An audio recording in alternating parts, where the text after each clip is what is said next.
Charged species is said to be an ion. Charged species is said to be an ion.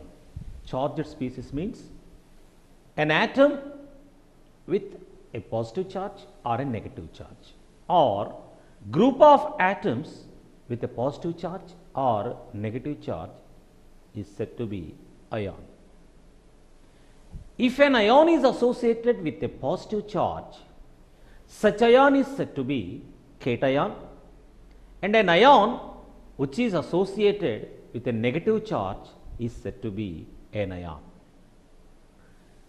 In these ions, their valencies are equal to the number of charges that were exist on it. The valency of an ion is equal to number of charges that were present on that ion. For example, sodium ion. So, for sodium ion, the formula is Na plus. So, the number of positive charges is 1. So, its valency is 1. Chloride ion, Cl minus. So, the number of negative charges is here also only 1. So, the valency of these two ions, whether it is a positive ion or a negative ion, the valency is said to be its number of charges that were exist on it. Similarly, for magnesium,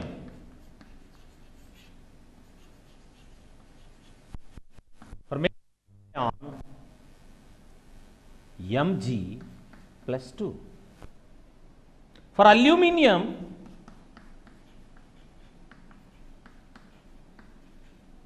it is Al plus 3. Mg, Al plus 3. Both are positive ions. So, they are said to be cations. So, here since its number of positive charges are 2, its valency is 2. Here number of positive charges are 3, its valency is 3. Sulfide, S minus 2. Nitride,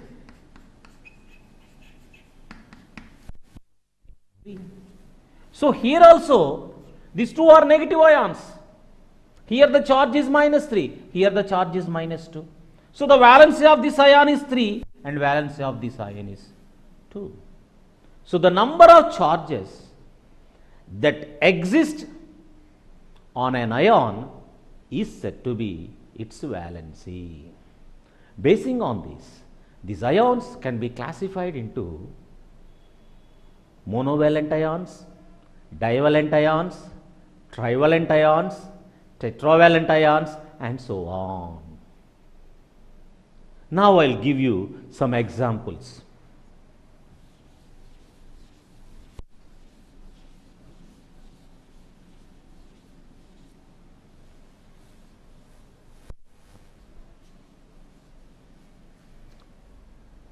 Monovalent ions.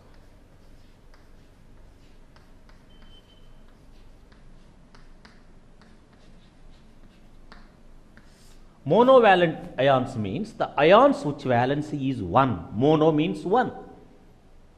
They may be positive ions or negative ions. If ion is associated with a positive charge, then we call it as a cation. And if an ion is associated with a negative charge, then we call it as anion. If the number of charges present on it is 1, then it is said to be monovalent ion. That means the valency of those ions is only 1. So, we have some cations and some anions with this valency. So, examples: sodium, Na plus, potassium,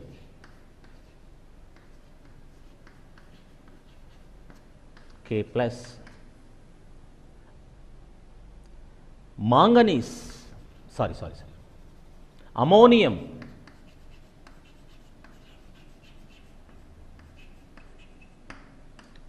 NH4 plus, cuprous,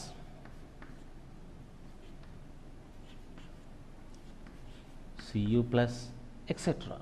There are so many ions which were given in your material. So you should learn each and every ion and its formula, including its charge. Similarly, in anions we have chloride, Cl minus, bromide, Br minus, iodide, I minus, nitrate, NO3 minus, bicarbonate,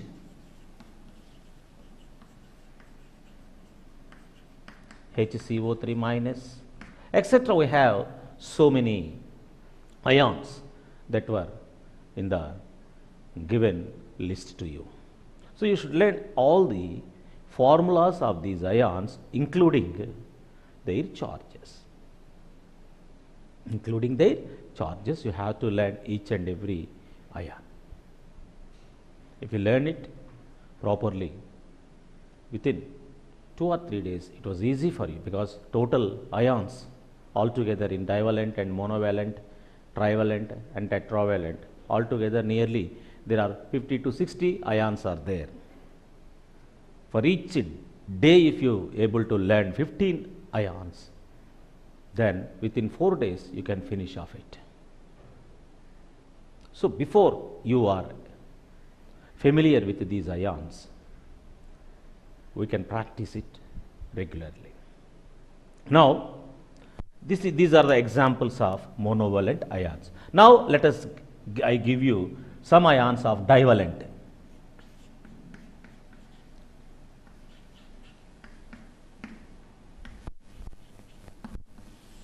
Divalent ions, magnesium,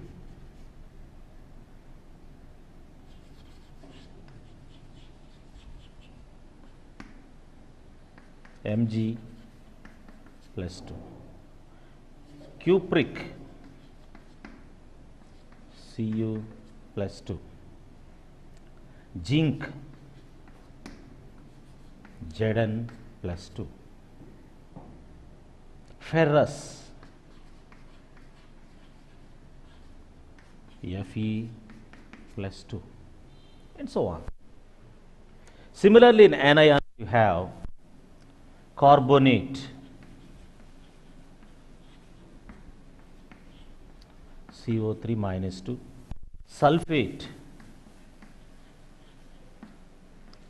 SO4 minus 2, sulfide, S minus 2, dichromate,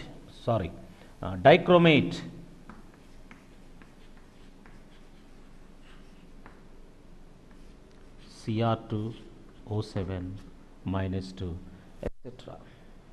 Now, how to write the formula of a compound? If you go through the list, you will know the formula of each ion, both cation and anion. In a compound, you will have one cation and one anion. In any compound, you will have one cation and one anion. Here the condition is the total positive charge of cations must be equal to total negative charge of anions. The total positive charge of cations must be equal to the total negative charge of anions. By equalizing it, we have to combine them in a specific ratio so that you will get the formula of that particular compound. For example, if you have zinc chloride,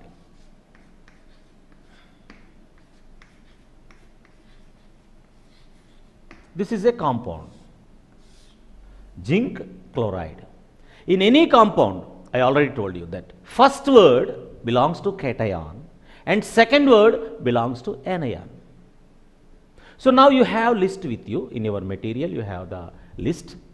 So now see, in the cations list, where the zinc is present. Now, in the cations also you have classification. Monovalent cations, divalent cations, trivalent cations, tetravalent cations. You have that list. So now see where the zinc is present and what is its formula. See, what is it? So now, zinc is in divalent cations. See all of you? Zinc is in divalent cations and its formula is Zn plus 2. Zn plus 2. Now verify chloride. Where is it? So this word is in anions. Second word is in anions. So chloride, you will see, if you observe, it was present in anions. Where is it now? Yes, it is in anions. So its formula is Cl minus. Cl minus. Now, if one zinc combined with one chloride, what happens? Total positive charge will become 2 and negative charge become 1. They are not equalizing. So the condition is the total positive charges should be equal to total negative charges. 2 positive charges are there. So there must be 2 negative charges. Then only will form a compound. But here in chloride ion you have only 1 negative charge. So how to equalize it? For that only that crisscross method, the valency will bring this side, this valency will bring this side, so that the number of charges will equalize. The main motive behind this crisscross method is for equalizing the charges. ఒక compound ఉంటే ఆ కాంపౌండ్లో ఏనయాన్ ఉంటుంది, cation ఉంటుంది. ఏనయాన్ ఉన్నప్పుడు ఏనయాన్ల యొక్క మొత్తం negative charge కేటయానుల యొక్క మొత్తం పాజిటివ్ ఛార్జ్కి ఈక్వల్గా ఉండాలి. ఈ ప్రజెంట్ కాంపౌండ్లో జింక్లో 2 పాజిటివ్ ఛార్జెస్ ఉన్నాయి, క్లోరిన్లో 2 నెగటివ్ ఛార్జెస్ ఉన్నాయి. 1 నెగటివ్ ఛార్జ్ ఉంది క్లోరైడ్ అయాన్లో.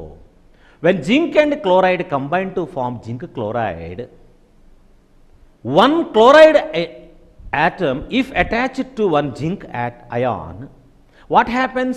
Negative charges ఏమో ఒకటే అవుతాయి, పాజిటివ్ ఛార్జెస్ 2 అవుతాయి. కానీ అలా జరగకూడదు. Total positive charges total negative ఛార్జెస్కి ఈక్వల్ అయ్యేటట్టు ఫార్ములా ఉండాలి. దాని కొరకు మనము క్రిస్ క్రాస్ మెథడ్ని ఫాలో అవుతాం. సో ఈ క్రిస్ క్రాస్ మెథడ్ యొక్క ముఖ్య ఉద్దేశం ఏంటంటే ఛార్జెస్ని ఈక్వల్ చేయటమే. ఏనయాన్ల యొక్క మొత్తం పాజిటివ్ ఛార్జ్ కేటయాన్ల యొక్క ఏనయాన్ల యొక్క మొత్తం నెగిటివ్ ఛార్జ్ కేటయాన్ల యొక్క మొత్తం పాజిటివ్ ఛార్జ్కి ఈక్వలైజ్ చేయటమే క్రిస్ క్రాస్ మెథడ్ యొక్క ముఖ్య ఉద్దేశము. సో ఇప్పుడు క్లోరైడ్ అయాన్లో ఒకటే ఛార్జ్ ఉంది, పాజిటివ్ అయాన్ జింక్ అయాన్లో 2 ఛార్జెస్ ఉన్నాయి. ఇవి 2 ఈక్వల్ కావాలి అంటే జింక్ యొక్క వ్యాలెన్సీ 2, క్లోరైడ్ యొక్క వ్యాలెన్సీ 1 కాబట్టి ఈ వ్యాలెన్సీని ఈ వైపుకు, ఈ వ్యాలెన్సీని ఈ వైపుకు తీసుకురావాలి. అప్పుడు ఏమవుతుంది? Then it become ZnCl2. ZnCl. అలా చేయటం వల్ల ఏంటి ప్రయోజనం? What is the purpose? For doing it means we are equalizing the charges. That means here one zinc ion is combined with 2 chloride ions. So one zinc ion is associated with 2 units positive charge and each chloride ion is associated with 1 unit negative charge. Since 2 chloride ions are there, total negative charge will become 2 and here total positive charge will become 2. So both are equal. So this the main motive behind this crisscross method is to equalize the charges. That is the main motive behind this crisscross method. In any compound, while you are writing a compound name, the name of the compound, the first words belongs to cation and the second ion. Then verify your list first, because just now you got that list. Within 1 week you are familiar with that list, so that in such a cases you need not worry about its formula, you can easily write down. But for practice purpose, for few days, just you depend on that list. If you go on practicing, you will be familiar with all these ions along with their charges.